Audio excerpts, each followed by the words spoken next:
Hello and welcome to our video on red flags of abuse. In this video, we will be discussing warning signs that may indicate that you or someone that you know is experiencing abuse in a relationship. It's important to recognize these red flags so that you can either offer support and assistance to those in need or reach out for help for yourself. Remember, abuse can take many forms, including physical, emotional, sexual, and financial abuse, and it can happen to anyone regardless of age, gender, or background. If you or someone you know is in an abusive relationship, it's important to seek help as soon as possible. Types of abuse. Before we can start recognizing the warning signs and red flags of abuse, we first need to know the different types of abuse. There are 4: physical, emotional, sexual, and financial abuse. Physical abuse is anything related to harm that is caused to the body. Emotional abuse involves harm to your emotional well-being through the use of isolation, fear, hate, etc.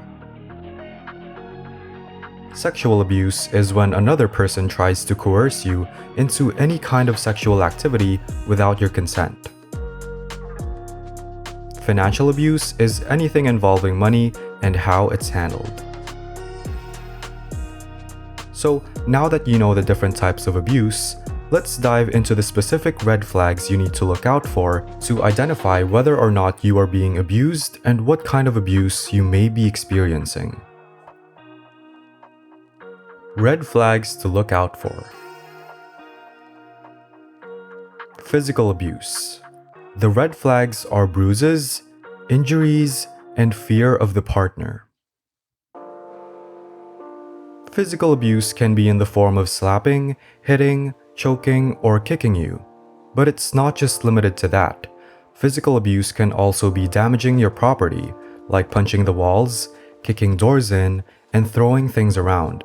Physical abuse is also demonstrated when a person prohibits you from doing things you need to do, like eating, sleeping, going out, etc. It's also considered physical abuse if a person stops you from calling the police for help, leaves you alone in unfamiliar places, or forces you to intake drugs or alcohol, or anything you don't want to. These things can make you fear for your life and your safety, especially if you feel like you have no chance against them. Emotional abuse.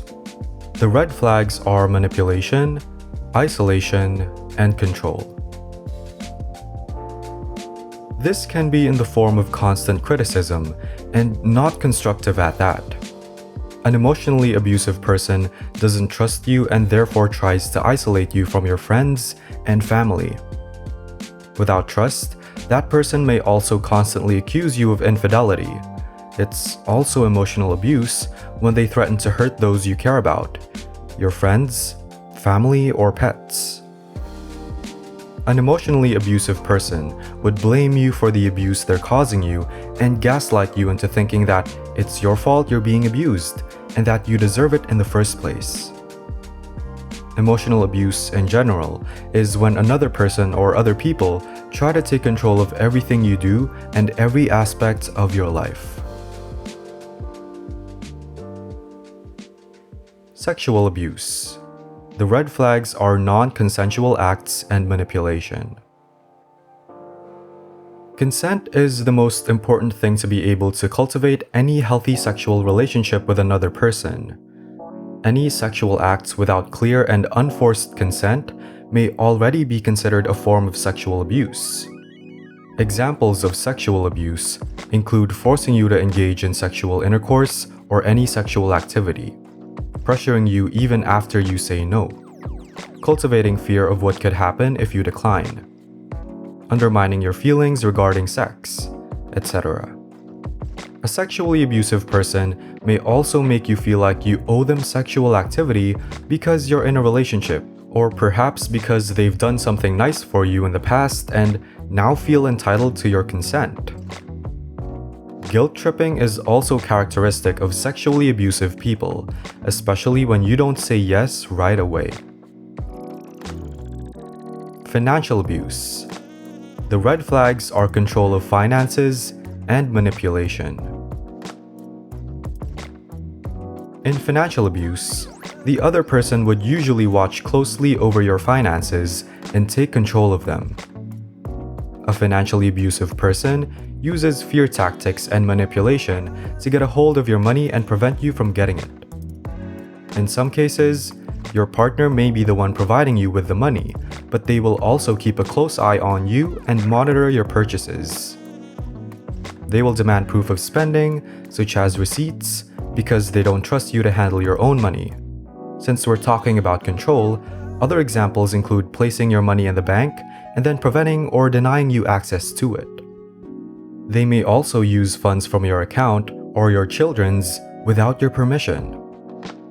Some financially abusive partners also have the tendency to limit the hours you work, or worse, prohibit you from working at all. Others may refuse to pay you their share for expenses, such as food, transportation, and other necessities, even if they're living under the same roof as you. Remember, we're talking about control over money. A financially abusive person will look at all aspects of your life where money is involved and do whatever they can to take control of that. How to deal with abusive behavior. If you recognize that someone you know is in an abusive relationship, you can offer a listening ear. You may not be able to help them physically or financially, but you can offer to listen to their troubles to lessen the weight on their shoulders in any way you can. Encourage them to seek professional help. If the abuse has reached the worst possible conditions or case scenarios, then it would be too difficult for you or the person you know to handle it on your own. The best course of action would be to seek professional help. Just be careful. Not all those experiencing abuse may be brave enough to speak up about their abuse, so try your best not to be too pushy.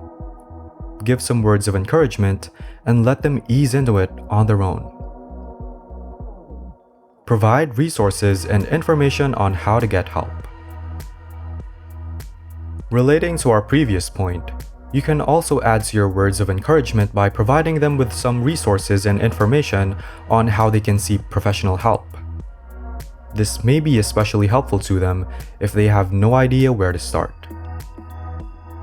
If you recognize that you yourself are in an abusive relationship, here are some steps you can take. Remind yourself that it's not your fault.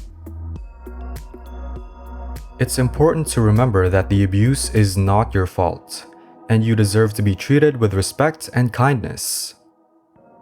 It can be difficult to leave an abusive relationship, but it is essential for your safety and well-being. Seek help. This can be from a trusted friend or family member, or a professional such as a therapist or domestic violence advocate. There's no shame in reaching out to others. Create a safety plan. This may include packing a bag with essentials and arranging a safe place to go in case you need to leave suddenly. If you have kids, make sure to prepare an emergency bag for them as well. Place food, water, medicine, and important documents. Keep evidence of abuse. This may include photos of injuries, copies of threatening messages, and a record of dates and times of incidents. Evidence can help you and your investigators keep track of your timeline. With evidence, it will also be much easier to ensure that your abuser gets their due justice. Consider reaching out to a domestic violence hotline or shelter. Since these places specialize in abuse situations, they can provide the best support and guidance on how you can leave the relationship safely. Remember that you have the right to live a life free from abuse. It may seem like there's no hope left, but this is your sign to not give up. There are resources available to help you and people you can reach out to for help. Don't be afraid to reach out to others. You know that this is not the life you deserve. We've talked about the 4 different types of abuse, which are physical, emotional, sexual, and financial abuse. In physical abuse, the red flags you need to look out for are bruises, injuries, and fear of the partner. In emotional abuse, it would be manipulation, isolation, and control. As for sexual abuse, these would be non-consensual acts and manipulation. Lastly, the red flags for financial abuse are control of finances and manipulation. We want to emphasize that it's extremely important to seek help if you or someone you know is experiencing any kind of abuse. If you want to get more information about abuse, you can take a look at the book Was It Even Abuse? From Emma Rose Byam. You can find a link to the book under the video. We hope you learned something today. If you haven't already, give us a like and subscribe and tell us about your own experiences down below. Or suggest a topic that you'd like us to talk about in our next video. If this video was interesting for you, you are maybe also interested in our video about 7 types of dysfunctional family roles every person should know about. Thanks for watching, and we'll see you next time.